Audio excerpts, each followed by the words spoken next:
Hey, Ravsav here. Let's talk about stage lists and rule sets. Again. This time, it's about the topic on everyone's lips right now. Good old stage list discourse. Now this isn't a new concept. I'm sure if you go back to the archaic era when Smash 64 found its footing competitively, you'll find stage discourse running rampant. It never has slowed across all the Smash titles, from the oldest one, to the one with the greatest legacy, to the new one, to all the others.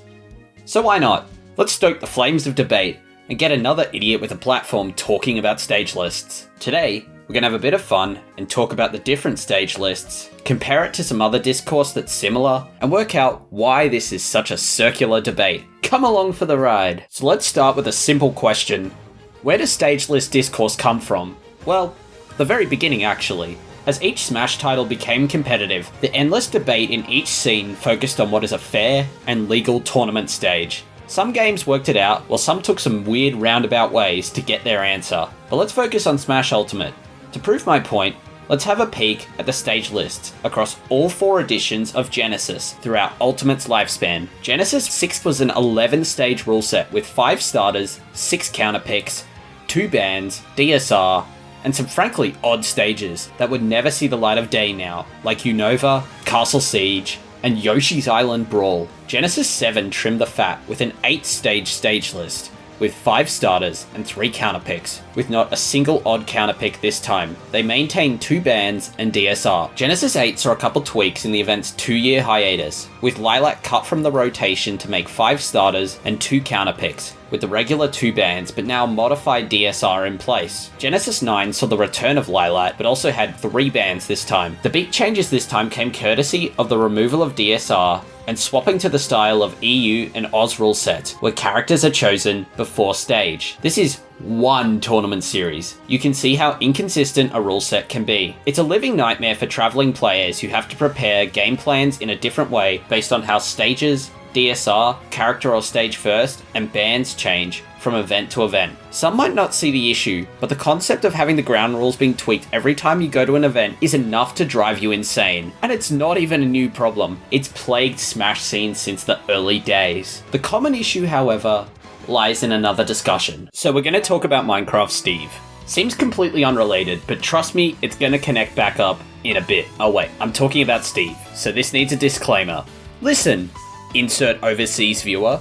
Despite me discussing a character my country has banned from competitive play, this does not give you an invitation to slander my country's decision. We are merely using the discourse he created as a means of comparison. Okay, let's move on. Steve, and I guess if you want to include all of them, Fighters Pass 2 overall have shown better than anything else that Smash suffers from a lack of a governing body or universal set of guidelines that dictate what is and isn't standard for tournaments. What this creates is inconsistencies everywhere in the Smash scene. How do tournaments where Steve is banned impact the event's ranking if some competitors can't compete with their main? This is impacting players in terms of preparing for and playing as Steve. A common issue that links up with our stage list dilemma is that a lack of a centralized body creates wild inconsistencies across events. I think it was put best by Fatality when he said this. It's hard to ban characters even if they are ban worthy, which no one is in this game yet. It's really hard to when there's no centralized authority figure. This is something that I feel like people who don't actually go to tournaments get confused about a lot. The Smash community isn't really one giant community. It's basically a gazillion small ones that just interact with each other. There's a reason why so many events have like different stage lists, slightly different rules, different cultures, and a bunch of other stuff. There is no like unified anything because we're completely grassroots. Like being super grassroots definitely has its own benefits, culture, moments, and other things, but we're also lacking in money and we're lacking in any kind of consistent rules for anything. You might as well just move forward under the assumption that nothing will ever happen, and therefore the best thing you can do is just try and learn to deal with things. Focus on learning Steve counterplay, because for the most part, the Steve players lab their character far more than we lab against them. Try to change that. This has boiled down the biggest problem.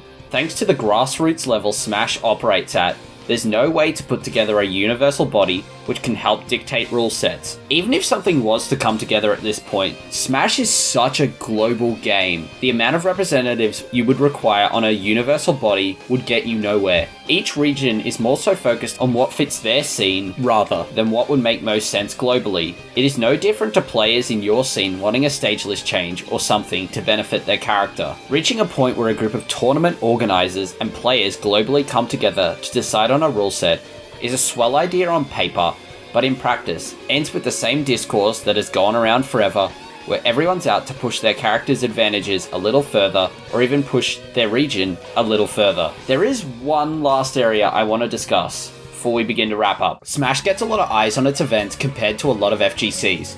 Despite the lack of money, Super Majors are consistently hitting 40 to 50k viewership, while Majors hit 20 to 30k viewership, with many more watching the VODs when they're uploaded to YouTube. This poses an interesting question in the realm of stage list discussion. Do viewers have a hand in what a stage list should look like? I think there is a simple answer. No. Primarily, your stage list should be representative of your local scene, or in the case of crafting a stage list for a regional, major, super major, or premier, what is the most fair for players traveling in? That makes the most sense, but in practice, it leads to PS2 everywhere. PS2 makes the best games. Take the Gimvitational, a far more experimental rule set which implemented a hazards on/off hybrid rule set, use of joint bands, and even some wild stages like PictoChat 2 and Fountain of Dreams. You want to know what happened? PS2 time, baby! PS2 sweep! Best stage in the world! Woo! I love PS2! Yeah! Even when you attempt to appeal more to audiences with more unique, fun, or smaller stages, players often ignore it and play on safer stages to avoid the inconsistency of those stages picked to suit the audience. A valid reason for sure, but it's actually facilitated the slow first stock meta that has made Smash Ultimate progressively less fun to spectate and even compete in. The value in getting the first stock and pushing the lead as hard as possible while camping has come as a runoff effect of playing on a lot of big stages. Look at the size of our common stages. They're huge. Of course we're getting these long drawn out games that test the timer. Our stages have facilitated the meta, but it's not as if we can fix the meta because the small stages which could make play faster are often seen as volatile or gimmicky. It's quite the conundrum. So it seems we're quite stuck right now, as the stage list needs changes to help the meta, but the stages that people want that would make Ultimate more exciting are way too volatile in a competitive environment. So let's ask ourselves, does the stage list discussion have an answer? Or are we in the endless cycle of discourse? Well, it should be pretty clear cut. No, this doesn't have an answer. This issue hasn't been solved for 23 years. What made you think a couple weeks of discourse could fix it?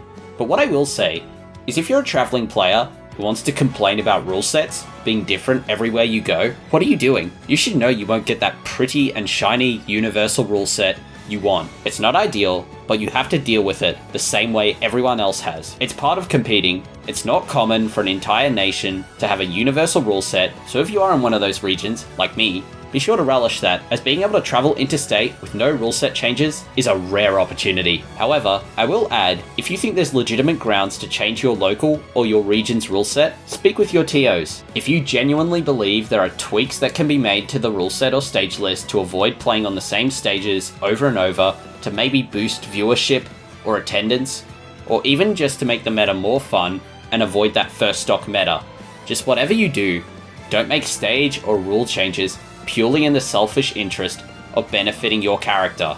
You need legitimate grounds to see change in your region's rule set. Whether rule set discussion is about the timer, stages, or hell, even character bans, the discussion in any Smash title will likely remain never-ending, as without any universal governing body over rule sets and everyone having their own little view of how the rule set should play out, a consistent and universal rule set is completely unobtainable. What is obtainable, however, is finding the fairest kind of rule set to as many competitors as possible at a major event, or one which meets the needs of your local scene, or even your entire region. I've left some links to some recent vids discussing the topic further if you'd like to see people who are more informed on the topic discuss it way more in depth. Just remember that when you go out there to discuss it, no, you cannot solve 23 years of discourse just by arguing and discussing with people on Twitter, Discord, or even at events. But hopefully, your region can eventually find its best possible rule set.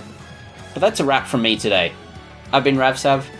If you have anything to add about your thoughts on rule sets, or even a cool stage list you've competed in, I'd love to read them if you drop them in the comments. Take care out there, and I'll see you next time. Thanks for watching.